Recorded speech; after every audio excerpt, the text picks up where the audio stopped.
Hola, buen día. Continuaremos con el tema de la sexualidad. Abordaremos el día de hoy la historia breve de la sexualidad.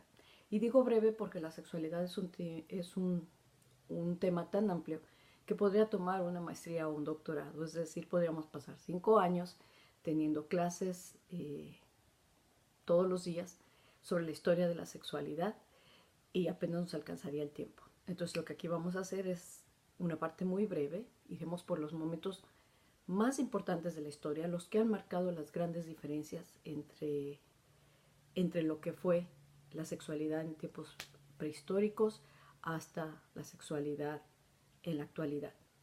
La sexualidad a lo largo de la historia ha sido entendida y experimentada en diferentes formas dependiendo del momento histórico en que se estaba viviendo, dependiendo del lugar geográfico y del marco legal y religioso. Todas esas tres esferas, que son lo histórico, lo geográfico, lo legal y lo legal religioso, que es la parte cultural, han cambiado de una época a otra. Así, la sexualidad se vivió de manera distinta durante la Edad Media, de forma distinta durante la época, las sociedades cazadoras-recolectoras, diferente en el Renacimiento y totalmente ya distinta después de la Segunda Guerra Mundial. Porque algo importante a mencionar en la historia es cómo las guerras han marcado y han definido también las conductas sexuales de los seres humanos hasta llegar al presente. Al principio, la sexualidad humana se resumía a una función biológica, a una función de deseos hormonales programados biológicamente para la reproducción y con ello garantizar la sobrevivencia de los seres humanos, así como de otras especies que también mantienen una sexualidad. Luego se ocupó un sitio muy importante, conforme fue evolucionando la sociedad y los seres humanos, vino a ocupar un sitio muy importante la religión y las estructuras legales, pero fundamentalmente la religión. El aspecto religioso empezó a ponerle reglas a la sexualidad y algo que era meramente un proceso biológico cambió a ser un proceso regularizado por normas religiosas que empezaron a decir qué estaba bien, qué estaba mal, qué era correcto, qué no era correcto, cuándo, dónde y con quién vivir la sexualidad.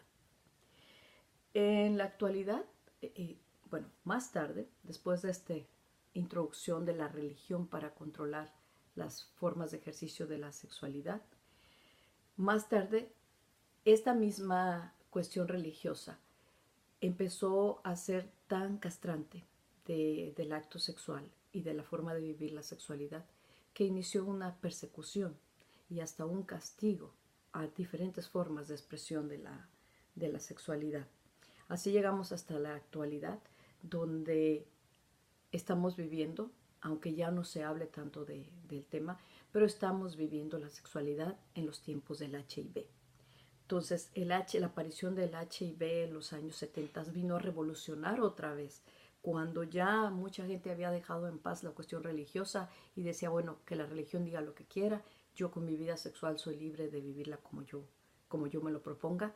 Vino el HIV y nos metió a todos un gran susto y tuvimos que reconsiderar cómo estamos viviendo la sexualidad, incluso tuvimos que reconsiderar si se seguía haciendo al natural o si ahora teníamos que poner un plástico de por medio, ¿no? Una membrana, algo que no nos permitiera ese contacto directo.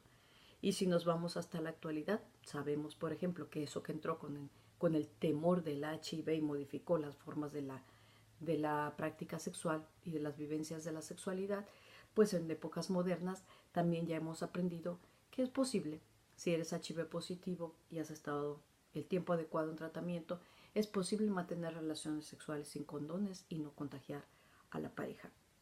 Así también en la revolución de la sexualidad, que va también por épocas, estamos en una época en donde hablar del movimiento lésbico, bisexual, homosexual, transexual, queer, bueno, es el pan de cada día. Y eso es de lo que más hablamos y esa es la novedad en lo sexual. Ya no es la novedad la clonación, ya no es la novedad el útero subrogado, ya no es la novedad el HIV, el SIDA, no es tan, ¿qué le diré? tan de conocimiento popular que le agregamos una infección de transmisión sexual más a la lista que ya teníamos, y esta nueva enfermedad que se le agregó es el Zika, porque ahora sabemos que el Zika también se puede transmitir sexualmente de hombres a mujeres. No, ahora de lo que más se habla es del derecho a ejercer la sexualidad, y entramos en un asunto bien grande o muy grande de género. Entonces así hemos ido con la evolución de la sexualidad. Para propósito de esta clase, no me voy a ir por todas las épocas importantes que han marcado los cambios en la sexualidad y en el ejercicio de la práctica sexual y de las vivencias de género de los seres humanos. Voy a abarcar un poco de las primeras. Entre esas primeras hay unos intermedios que se los voy a dejar a ustedes, y ahí los voy a ir mencionando hoy aquí en el video. Y el restante, hasta donde yo llegue, de ahí hacia adelante, esos temas los van a preparar ustedes por equipo. Creo que tendré que grabar otro video para explicarles esa fusión del equipo un poquito, y si no, los pongo también por escrito. La prehistoria. Vamos a empezar por la prehistoria.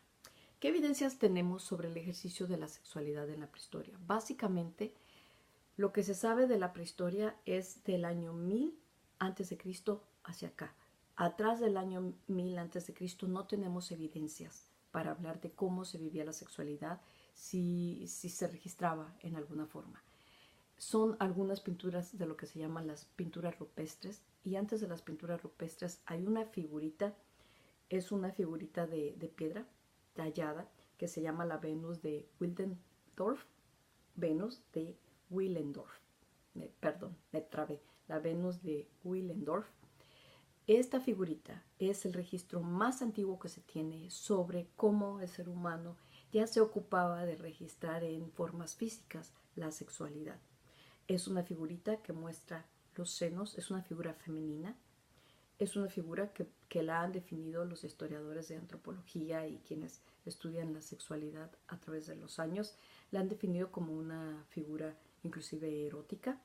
Es una mujer con sobrepeso, con unos senos enormes. Puedes ver que tiene una vulva y se puede incluso distinguir perfectamente los labios mayores. Algo que llama mucho la atención de esta figurita es que no puedes ver su rostro. Y entonces las feministas nos preguntamos si desde entonces, para la cuestión de la sexualidad, desde la prehistoria, ya nos quitaban el rostro para vernos solo como objetos sexuales, o qué hizo que esta figura no tenga un rostro, no lo sabemos. En la cara lo que tiene es toda una cuerda completa, como de cuentas en formas de bolitas. No se sabe a ciencia cierta si esta figura es una especie de homenaje a la fertilidad o homenaje a la mujer vieja, porque sí parece que es una mujer grande de edad, y es muy voluptuosa. No sabemos tampoco si a lo mejor lo voluptuoso era lo bonito y lo atractivo en esa época, o por qué la figura es así. Lo que sí podemos decir, es lo que está ahí concretamente, es que es una figura que muestra el ser mujer, o sea, el ser mujer en lo físico, la apariencia física de una mujer. Voy a poner una entrada y voy a decir Venus de Willendorf, y ahí en esa entrada lo que espero es que ustedes suban una foto, solamente una persona suba abajito de esa entrada una foto de esta Venus de Willendorf, y nos ponga un poquito de la historia, dónde está, dónde la encontraron, en qué museo se puede ver en la actualidad, cuánto mide, pongan los detallitos, no nos peguen el artículo que encuentren, tomen nada más lo más importante, y lo más importante es qué es, cómo, o sea, cuánto mide, en dónde se encontró, en dónde se puede ver actualmente. ¿Qué más sabemos de la prehistoria? Bueno, sabemos de las pinturas rupestres, y esta es otra actividad para ustedes, porque voy a pedirles que sean ustedes los que suban, donde yo ponga pinturas rupestres sobre la sexualidad, o voy a ponerles el nombre de la pintura rupestre específicamente, y abajo una persona podrá escribir, podrá ponernos la foto y podrá escribir dónde se encuentra esta pintura rupestre y si se puede visitar o no se puede visitar. Miren, dentro de las pinturas rupestres, una de las más importantes es una de la época paleolítica, y estas están en un lugar que se llama las cuevas de Abri Castanet. cuevas de Abrit Castanet. Ustedes tendrán que decir dónde están. ¿Qué hay en estas pinturas rupestres? Bueno, están registradas figuras que por las apariencias físicas se puede distinguir que es un hombre y que es una mujer. Y eso que encontramos ahí que te dice que es un hombre y una mujer está basado en los órganos genitales externos. Entonces podemos apreciar en el hombre penes, figuras que se ve que tienen un pene, que por cierto está exageradamente grande. Siempre han gustado en el arte, parece que muchas de estas figuras las que hicieron hombres y siempre han presumido de que tenían penes muy muy grandes, aunque no fuera así. Y hay figuras que identificas aquí en esta misma cueva de Abri Castanet, que son mujeres porque tienen la presencia de senos. Entonces la figura que tiene mamas no tiene pene. Hay diferentes tamaños también de personas, de estaturas de personas. La otra pintura rupestre que nos da ya un registro de que les gustaba pintar, dibujar, registrar físicamente su sexualidad es un camarín, otra especie de cuevas también, en donde podemos ver vulvas, muchas vulvas dibujadas en una gran cantidad de vulvas, y esto está en un lugar que se llama Tito Bustillo. Estos camarines de Tito Bustillo, ustedes dirán, pondrán una foto del camarín, que se vean las vulvas y nos dicen dónde está Tito Bustillo. En estas vulvas, algunas tienen vello púbico, otras no, las hay de diferentes tamaños y lo que se puede apreciar en ellas son los labios mayores también y una especie de división. El ritual de, ¿cómo eran los rituales de la sexualidad en la época del Paleolítico, de lo que se tiene registro? Se dice, en base a lo que se ha encontrado como evidencias en las cuevas o en otras formas de esculturas, que el ritual sexual muchas veces, ese de primer acercamiento sexual, implicaba una especie de danza rítmica donde se bailaba y era para seducir y coquetear a la pareja de forma rítmica a través de percusiones, estar percutiendo. Cuando estaba el grupo, percutían sobre cráneos de algunos animales y estaban viendo a los compañeros o a los potenciales compañeros o compañeras sexuales, y los otros bailaban. Y en el baile iban correspondiendo a la danza rítmica, a hacer ese primer contacto de mirada, a dedicarle la danza a alguien de manera muy sutil, y de esta manera se establecía pues lo que ahora diríamos pues quiero contigo, ¿no? Durante el Paleolítico se inicia también una diferenciación entre la sexualidad humana y la sexualidad de los animales. Hasta este momento la sexualidad humana se había vivido también más al tipo de los chimpancés, de los monos, de quienes hemos evolucionado, y la relación coital ocurría montando a la hembra, o sea, el macho montaba a la hembra. Estamos hablando de la relación heterosexual, que ha sido la mayormente practicada. Y entonces cuando con el paso del tiempo, cuando el ser humano va por todas estas etapas de su evolución, llega un momento en que sustituye este montar a la hembra por tener un coito de cara a cara. Y este coito de cara a cara modificó totalmente y para siempre la historia de la sexualidad. ¿Por qué? No se los voy a decir porque esa es una pregunta que la voy a dejar abierta para participación, pero el hecho de que ya no hubiera, miren, cuando el hombre monta a la mujer, no le ve la cara, hay una satisfacción sexual, pueden tener un orgasmo ambas personas, ambos participantes, pero no ven sus expresiones faciales.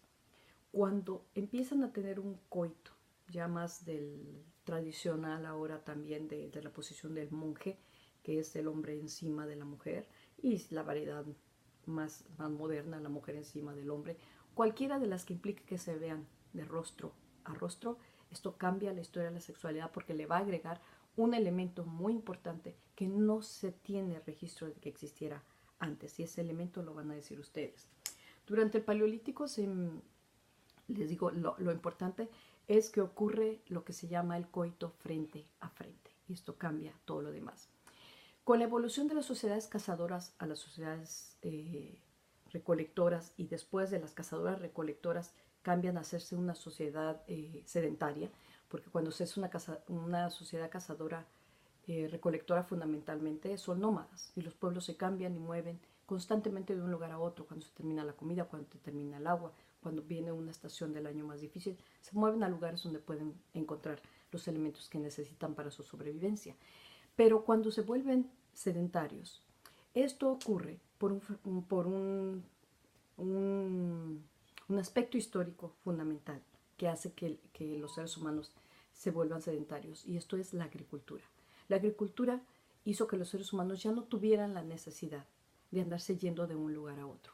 Ahora tenían algo para comer durante casi todo el año, porque sembraban, cosechaban, guardaban, y de lo que guardaban podían seguirse alimentando.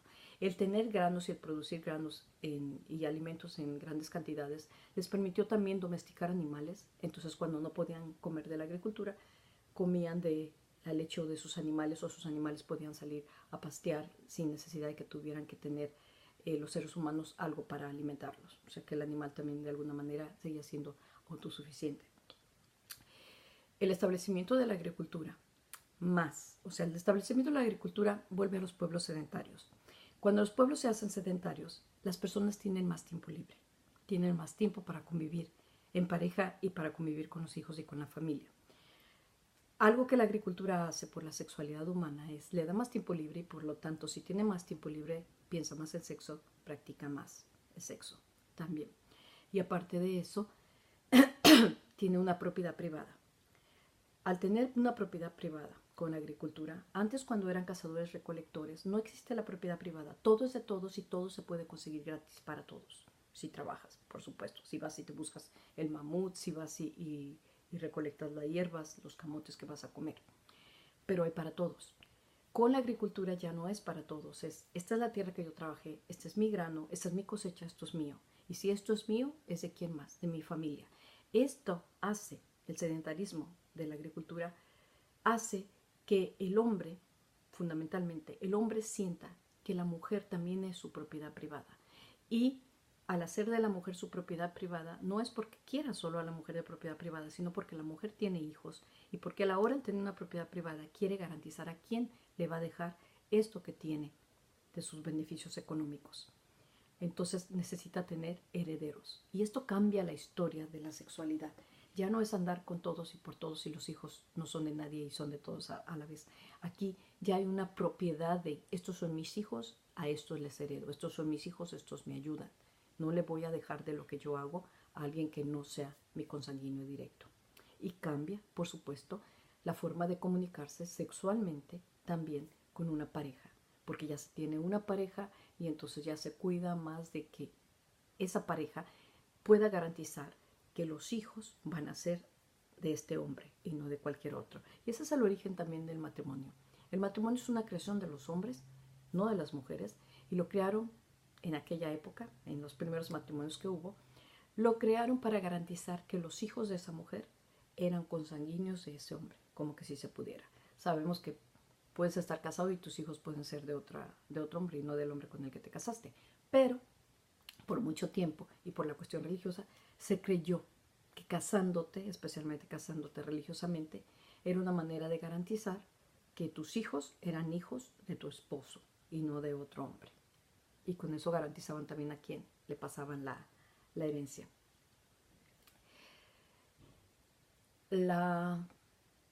Quiero hablarles de esta nueva relación del cara a cara que se da también con tanta convivencia ya de forma sedentaria, pero sin resolverles a ustedes la pregunta. Así es que solamente les voy a terminar diciendo que en esta nueva relación de vernos cara a cara durante el acto sexual, pues empiezan a ver las expresiones faciales de las personas, empiezas a ver cómo se sienten, cómo se ven, si hay dolor, si hay placer, si hay alegría, si brillan los ojos. Todo esto viene a cambiar el antes y el después de un acto sexual en la pareja.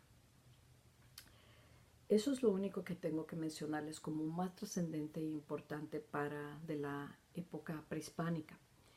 Pasaré ahora a otra época que es muy importante, y vamos así en esa evolución, que son el imperio de los egipcios.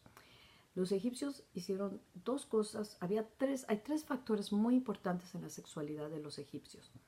Uno de ellos es que practicaban relaciones entre los familiares. La realeza solamente reconocía a los hijos con la realeza. Así es que los faraones se mezclaban sexualmente, o sea, tenían coitos con sus hermanas, con sus primas y solamente con los que eran consanguíneos.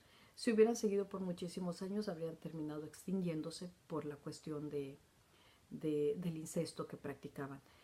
Y era totalmente aceptado. Fuera de ahí, también los faraones tenían sexo con otras mujeres, pero no reconocían a los hijos de otras mujeres como hijos suyos, solamente a los hijos que tenían con las mujeres que les unía algo consanguíneamente. Así es que las relaciones se daban sexualmente entre hermanos y los hermanos tenían hijos y esos hijos se copulaban, se fecundaban entre ellos y seguían teniendo hijos.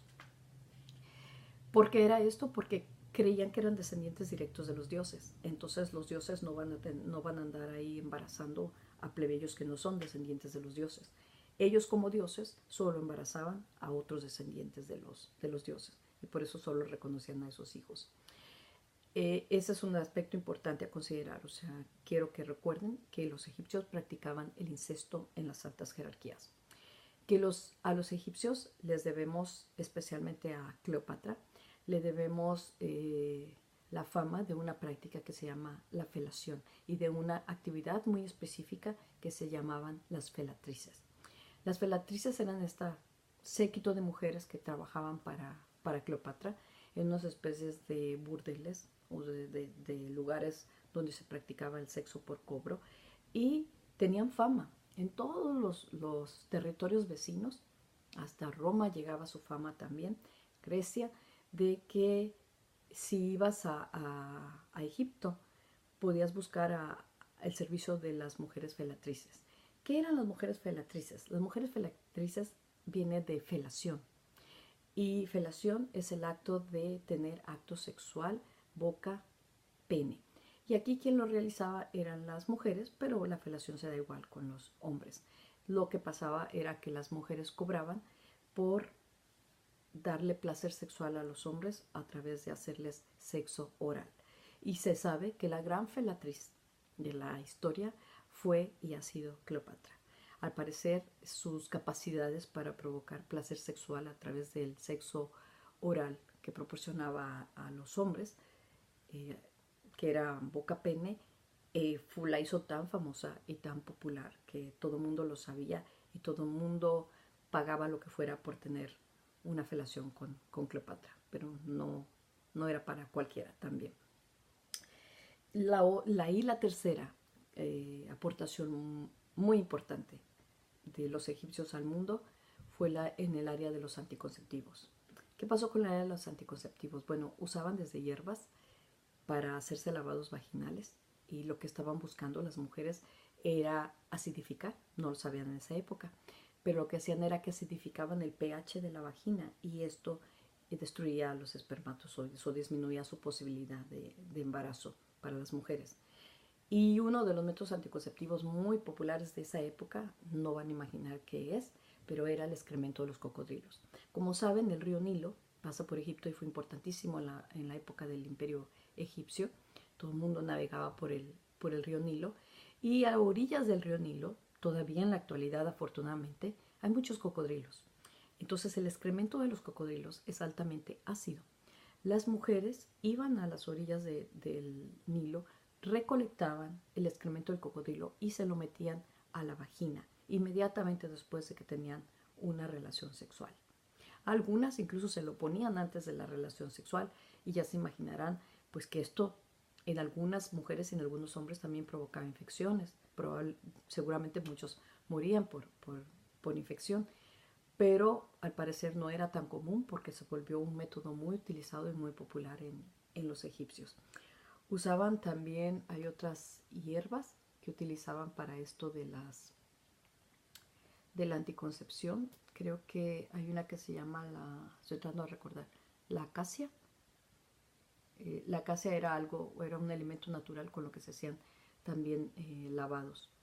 ¿Qué más es importante sobre los egipcios? Ah, hay un papiro muy importante. Esas son las tres características, pero algo que también quiero que pongan el dibujo y me digan si se puede ver actualmente en algún lugar o no, es el papiro de Turín. Y en el papiro de Turín hay una cantidad de ilustraciones, algunas de ellas hasta cómicas y exageradas, de egipcios y egipcias teniendo relaciones sexuales en diferentes posiciones y pareciendo que se la pasan muy bien. Y de nuevo, igual que en las pinturas rupestres o igual que en muchos de las evidencias que se tienen de los chinos y de los hindús, los penes son exageradamente largos, exagerados para variar.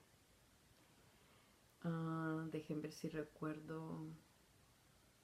Ya sé, se llamaba el otro anticonceptivo natural que utilizaban los egipcios, eran la goma arábica y la salvia de la acacia. Eso era salvia de la acacia y goma arábica. Eran dos preparados que se utilizaban para hacerse lavados vaginales y no embarazarse. ¿De quién más les hablaré?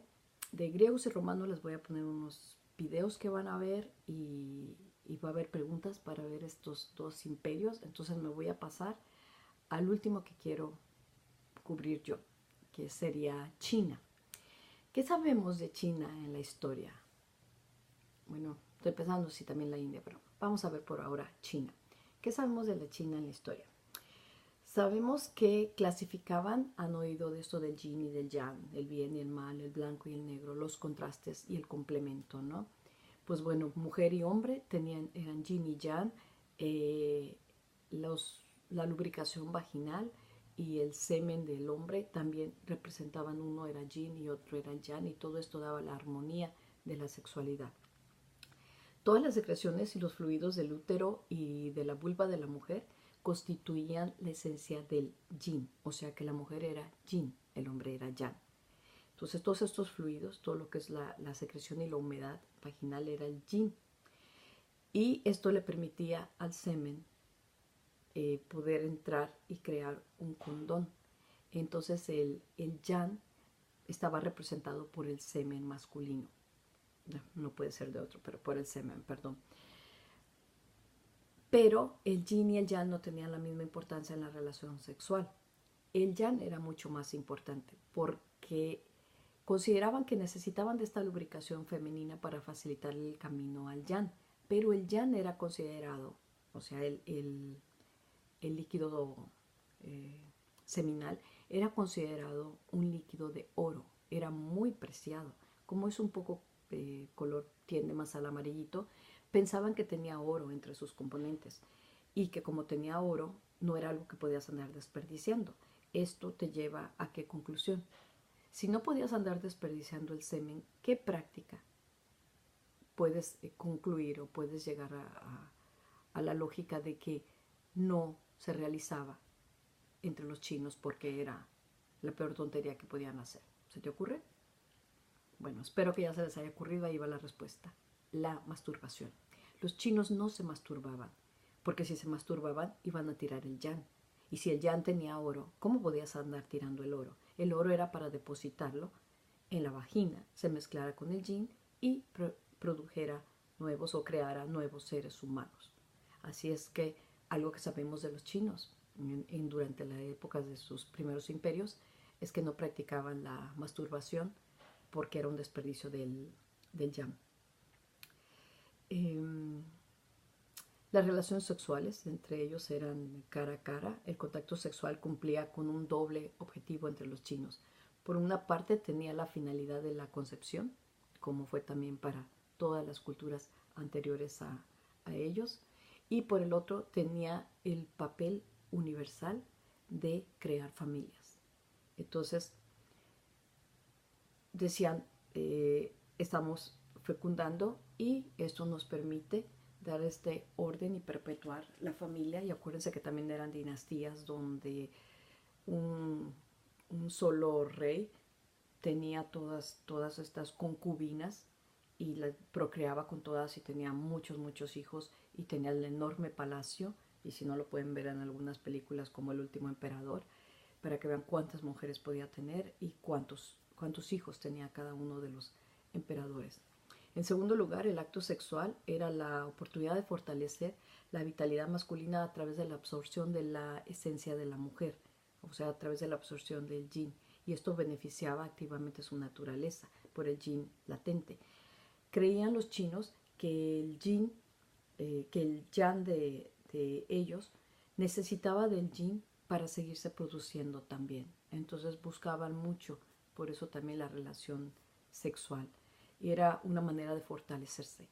Así como quedaban cansados de la práctica coital, estaban agotados, pero después volvían a tener ganas de tener un coito y creían que era porque se habían fortalecido con el yin de la mujer.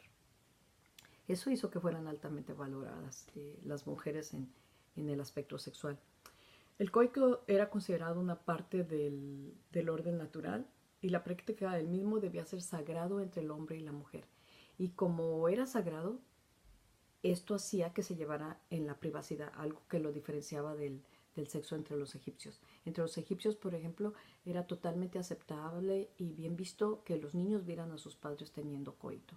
En el caso de los chinos no, era una práctica de orden privado, todo el mundo tenía que salirse y solo la pareja lo podía hacer porque era un momento de comunicación también con sus dioses. ¿Qué más les puedo decir? Ya les mencioné lo del hombre. Algunos cánones de belleza sobre los chinos. Bueno, ahí sí perjudicaban altísimamente a la mujer. Los chinos en las dinastías, los emperadores, ponían establecimientos de cómo, o sea, tenían todo un canon, un reglamento y requisitos de cómo tenían que ser las mujeres para calificar a ser una concubina. Y dentro de esto, uno de los más espantosos y torturantes prácticas para embellecer a la mujer fue la de hacerle el pie chiquitito. Entonces, los padres, porque aquí sí, el emperador podía tener sexo con quien quisiera, a diferencia de los egipcios, en los chinos, el emperador podría, aunque era un descendiente también de los dioses, podría procrear con mujeres que no eran descendientes de los dioses, pero y podía tener muchas mujeres y reconocer a los hijos de todos, ir cambiando de concubinas cada vez que quisiera. Eso hacía que todas las mujeres del reino chino tuvieran acceso a vivir algún día en el palacio y a ser mujer concubina del emperador. Pero para esto los padres las tenían que preparar desde pequeñitas. Es decir, una de las primeras formas de prepararlas era atarle los piecitos para hacer que su piecito no creciera. Era como convertir su pie en un bonsai, un árbol bonsai, no dejarle tener el crecimiento normal. Entonces los ataban y los metían en unas cajitas circulares de madera para que el piecito fuera tomando una forma y solamente le iban dejando crecer poco a poquito hasta llegar a un límite. Y después de ese límite, ese zapato y ese atamiento del pie impedía que los pies de las niñas crecieran más. Así es que estas chinitas se quedaban con unos pies pequeñitos, pero con los dedos unos así encimados de otros para poder tener el pie chiquitito. O sea, todos los dedos estaban aplastados. ¿Por qué? Porque en los cánones de belleza que había establecido el emperador tenía las medidas. ¿Cuánto tenía que medir el pie de la mujer para poder ser concubina del rey? Tenía las medidas también, pero eso no lo podían modificar, de la medida de la altura no es la de la altura, del espacio que existía en la apertura aquí de los ojos, del espacio entre una comisura labial y la otra, del espacio entre la base de la nariz y el labio superior, el espacio entre la punta de la pirámide de la nariz, la punta de la base de la nariz y la pirámide. También cuánto espacio debía haber aquí entre el centro de la nariz y el inicio de los ojos y entre la base del cabello, el borde más exterior del cabello y los ojos y la ceja. Todo tenía medidas así de específica.